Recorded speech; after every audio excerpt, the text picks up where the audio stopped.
Alhamdulillah, tentunya senang sekali kami pada kesempatan hari ini berjumpa dengan kalian semuanya para penuntut ilmu. Pertemuan kita dan perjumpaan kita adalah perjumpaan yang luar biasa. Walaupun tampaknya sederhana, tetapi sesungguhnya taman ilmu adalah sebuah taman yang luar biasa. Sebuah taman yang menjadikan Allah mengabadikan setiap nama dari mereka yang berkumpul di taman ilmu. Sebuah taman yang menjadikan para malaikat ridho dan mengepakkan sayapnya kepada mereka yang berkumpul di taman ilmu, dan menjadikan seluruh spesies yang jumlahnya ribuan yang ada di daratan hingga di lautan, yang kadang-kadang kita pun mungkin tidak mengenal semua spesies itu, mereka juga memintakan ampunan kepada kita ketika kita berkumpul di satu taman yang disebut dengan taman ilmu. Inilah bagaimana mempesonanya taman ilmu dibandingkan taman bunga, dibandingkan taman hiburan. Taman hiburan hanya menawarkan sensasi kepuasan. Taman bunga hanya menawarkan sensasi pandangan mata yang kita manjakan. Tapi taman ilmu memberikan kepada kita petunjuk. Karena dengan kita mendapatkan ilmu, kita akan memperoleh petunjuk. Kita akan menjumpai banyak pelita. Sehingga kehidupan kita tidak perlu kita meraba. Dan kita tidak perlu terperosok kepada jurang kerusakan. Selama kita memiliki pelita. Dan pelita itu adalah ilmu yang kita peroleh dari Allah dan Rasul-Nya. Tidak setiap orang diberikan oleh Allah kenikmatan untuk mencintai ilmu. Tidak setiap orang diberikan kenikmatan untuk duduk pada taman-taman ilmu. Jumlah mereka yang duduk pada taman ilmu, jumlah mereka limited edition. Dan betapa bergembiranya kita. Allah menjadikan kita termasuk orang yang sedikit. Allah menjadikan kita termasuk minoritas orang yang mau belajar, yang mau duduk di taman ilmu supaya kita mendapatkan petunjuk dan pelita. Semoga kita senantiasa tamak, semoga kita senantiasa serakah ketika kita mendapatkan ilmu, sebagaimana rasa haus dan rasa kurang yang dimiliki Nabi Musa terhadap ilmu sampai menjadikan beliau rela melakukan perjalanan di pinggir pantai untuk menemui Nabi Khidir. Semoga kita senantiasa haus dengan ilmu sebagaimana Rasulullah.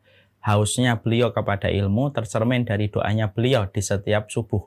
Allahumma inni as'aluka ilman nafi'an. Ya Allah, aku meminta kepadamu ilmu yang bermanfaat. Dan itulah yang menjadikan kita bersyukur. Sesungguhnya siapapun yang mendapatkan kenikmatan ilmu, pada dasarnya kenikmatan ini tidak akan rusak dengan musibah apapun. Dan tidak akan hilang walaupun terjadinya hari kiamat. Saya akan sampaikan sebuah perkataan emas yang patut menjadi refleksi. Perenungan untuk kita. Syekh Utsaimin itu berkata, ucapan satu kali tasbihmu itu lebih baik daripada dunia dan seisinya.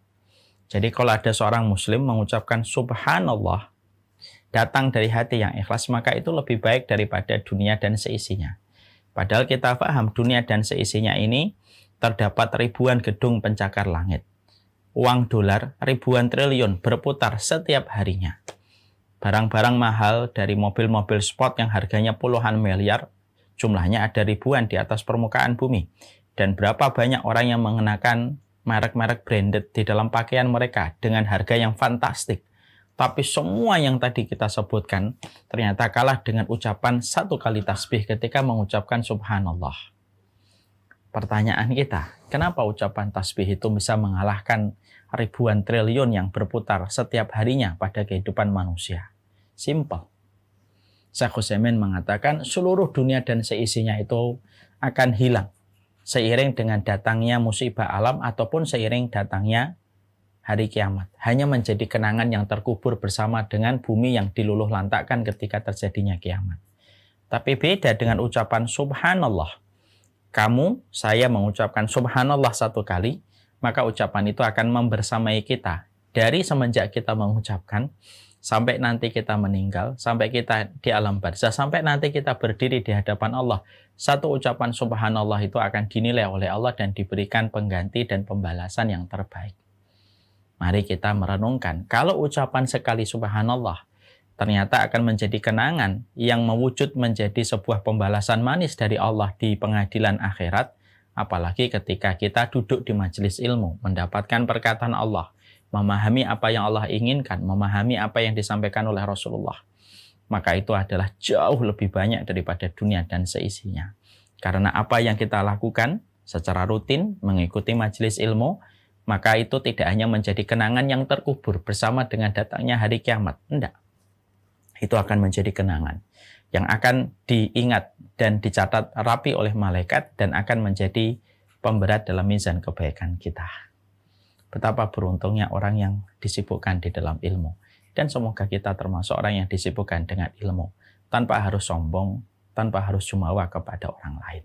Kepada Allah kita bersyukur atas kenikmatan semua yang kita peroleh.